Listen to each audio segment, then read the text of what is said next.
Merci, merci infiniment. Should I speak in English and be translated into French? I think I would. Any one language which is easy, so that. Okay. Which is easy for you. Okay, so it will be easier for me in French. Actually, my slides are in French, but in case there are some issues with the translation, we will try. Yes. Okay. Donc, la question de la collaboration entre la région MENA et l'Afrique se pose véritablement pour du fait qu'on a des enjeux communs, du fait que ces enjeux s'étendent sur un spectre que nous allons voir et que, à travers ces régions, la question des moyens se pose forcément parce que le problème du diabète est d'une ampleur importante. Et après avoir fait donc ces 3 points, je ferai une conclusion qui touche un tout petit peu à quelques résultats de ce que l'on peut attendre de la collaboration. Donc en ce qui concerne les enjeux du diabète en région Afrique et région MENA, nous avons des enjeux communs. Nous avons des enjeux communs avec la transition démographique, nos populations vieillissent, avec la transition nutritionnelle, nous sommes en train de voir dans tous nos pays des modifications des modes de vie, des modes d'alimentation liés à une forme d'occidentalisation. Et nous connaissons donc comme résultat la transition épidémiologique qui nous fait assister à l'émergence des maladies non transmissibles, dont le diabète, comme problème prioritaire de santé publique. À ceci s'ajoute la multiculturalité. Tous nos pays sont dans des situations de multiculturalité.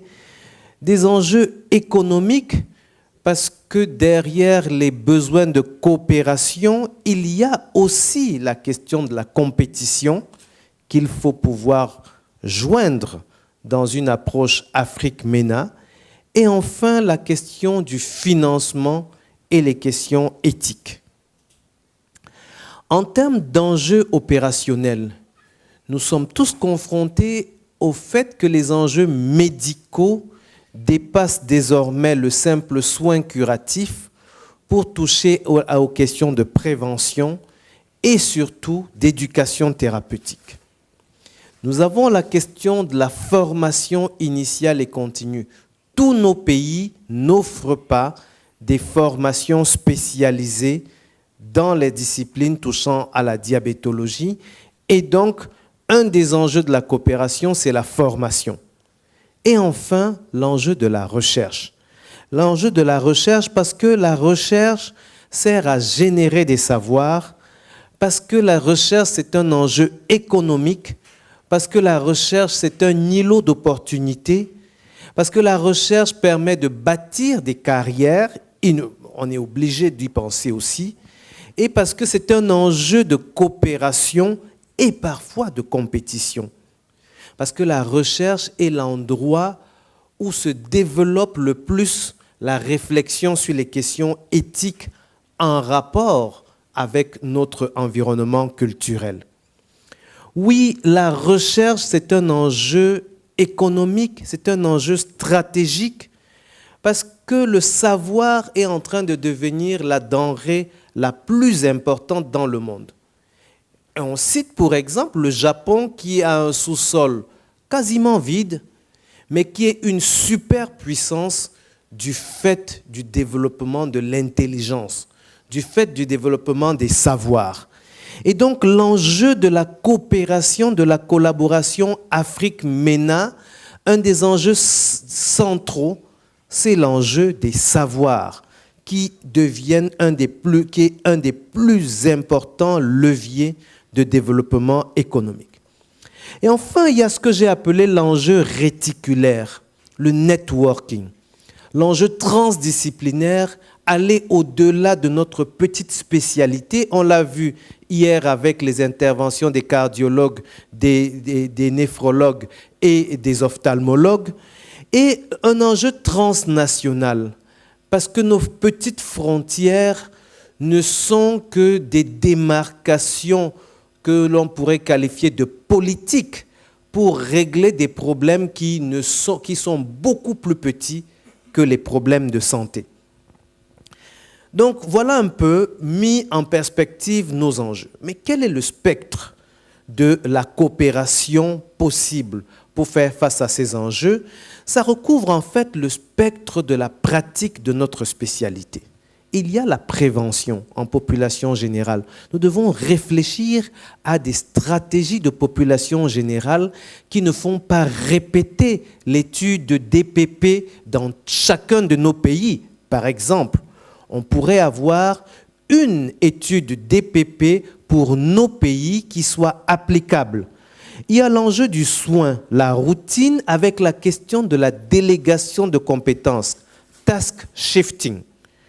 Comment s'assurer que nous avons formé suffisamment de personnel de catégorie inférieure qui puisse faire face à cette maladie qui, dans la moitié des cas, n'est toujours pas diagnostiquée. Et puis, il y a la question technologique. Comment apprivoiser les technologies pour les rendre accessibles et accélérer notre approche des enjeux qui ont été cités plus haut. Et j'ai mis en particulier l'éducation thérapeutique parce que nous devons anticiper sur les problèmes qu'ont connus l'Occident en nous assurant que la reconnaissance de l'éducation thérapeutique comme une branche à part entière soit faite alors même que les spécialités sont encore jeunes dans nos pays.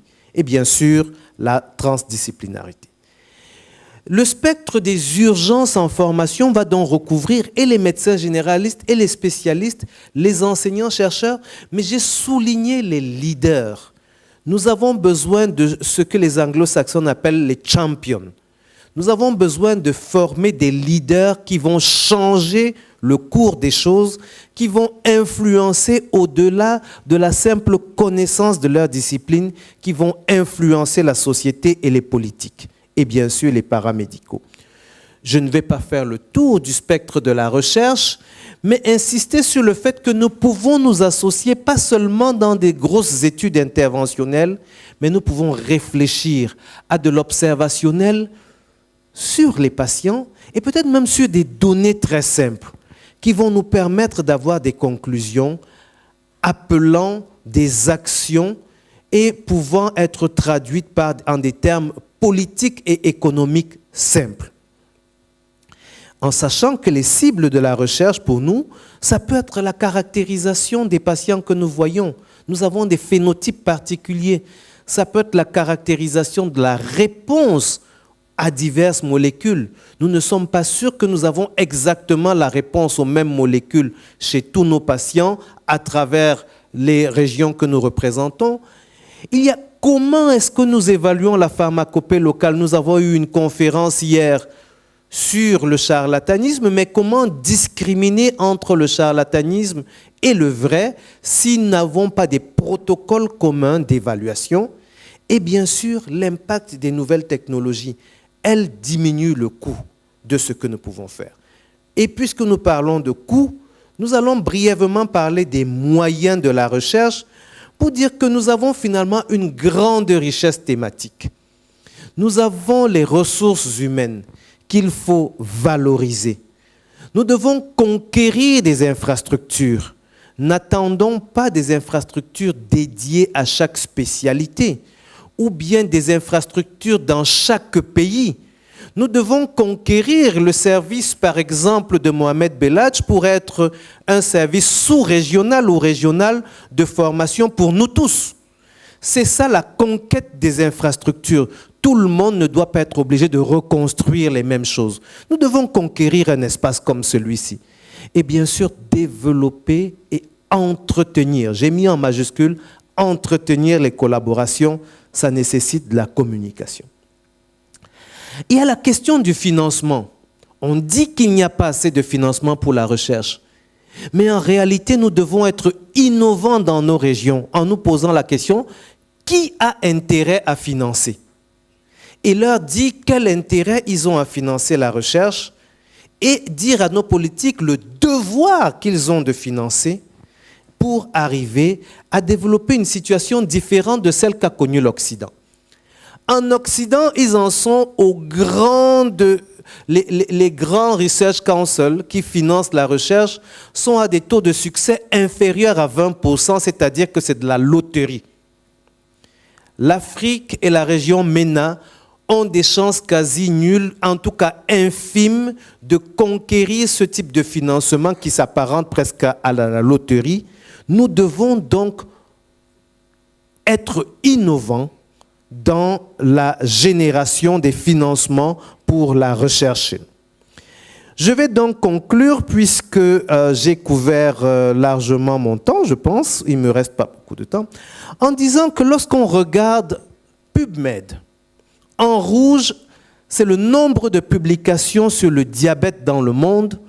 En bleu, le nombre de publications sur le diabète, c'est, vous tapez Diabetes Africa. C'est décourageant de voir le bleu ainsi.